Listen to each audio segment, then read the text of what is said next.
നാറിയ ഭരണം കൊണ്ട് നാണം കെട്ട് കേരളത്തിന്റെ കൊച്ചുകുട്ടികൾ തൊട്ട് വൃദ്ധജനങ്ങൾ വരെ അസഭ്യം വിളിക്കേണ്ടി വന്നവർ, അഭിമാനത്തിന്റെ അസ്തിത്വം സംഘപരിവാരത്തിന്റെ ആലയിൽ തളച്ചിടപ്പെട്ടവർ, പവിത്രമായ ആരാധനാലയങ്ങളെപ്പോലും സംരക്ഷിക്കാൻ കഴിയാതെ കള്ളന് കഞ്ഞിവെച്ചു കൊടുത്ത് സ്വർണ്ണപ്പാളികൾ ചെമ്പാക്കി മാറ്റിയവർ, അങ്ങനെ നാനാ തുറയിലും നാണം കെട്ട് അധപതിച്ചുപോയി സ്വന്തം പാർട്ടിക്കാർ പോലും തള്ളിപ്പറഞ്ഞ ഏകാധിപത്യ ഇടത് ദുർഭരണത്തിനെതിരെയും രാജ്യത്തിന്റെ പരമോന്നത നീതിപീഠത്തെ പോലും കയ്യേറി രാജ്യത്തിന്റെ ഭരണ സംവിധാനങ്ങളെ സംഘപരിവാരത്തിന്റെ ആസ്ഥാനമാക്കി ഒരു ജനതയെ അടിച്ചമർത്തി രാജ്യത്ത് ജനിക്കാത്തവരെ പോലും BJP വോട്ടർമാരാക്കി പ്രതികൂല വോട്ടുകളെ വെട്ടിനിരത്തിയും അങ്ങനെ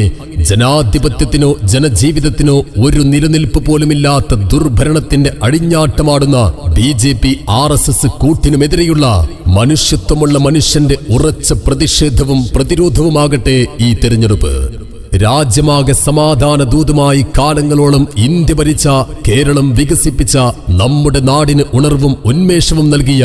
UDFന്റെ കരങ്ങൾക്ക് കരുത്തും ശക്തിയും നൽകാൻ, UDFന്റെ ഭരണ തേരോട്ടം നമ്മുടെ നാട്ടിൽ ഇനിയും ആവർത്തിക്കാൻ ആസന്നമായ ത്രിതല പഞ്ചായത്ത് തിരഞ്ഞെടുപ്പിൽ കുറ്റിപ്പുറം ഗ്രാമപഞ്ചായത്ത് 22-ാം വാർഡിൽ നിന്നും UDF സ്ഥാനാർത്ഥിയായി ജനവിധി തേടുന്ന സബൂറ സുദീഖിന് നിങ്ങളുടെ വിലപ്പെട്ട വോട്ടവകാശങ്ങളെ കൈപ്പത്തി ചിഹ്നത്തിൽ അഭിമാനത്തോടെ രേഖപ്പെടുത്തിക്കൊണ്ട് പ്രിയ സാരഥിക്ക് കരുതലും കാവലുമുള്ള വിജയം സമ്മാനിക്കണമേ എന്ന് നല്ലവരായ, ഉത്ഭുതരായ, പ്രബുദ്ധരായ വോട്ടർമാരോട് വിനയപുരസ്സരം അഭ്യർത്ഥിക്കുകയാണ്.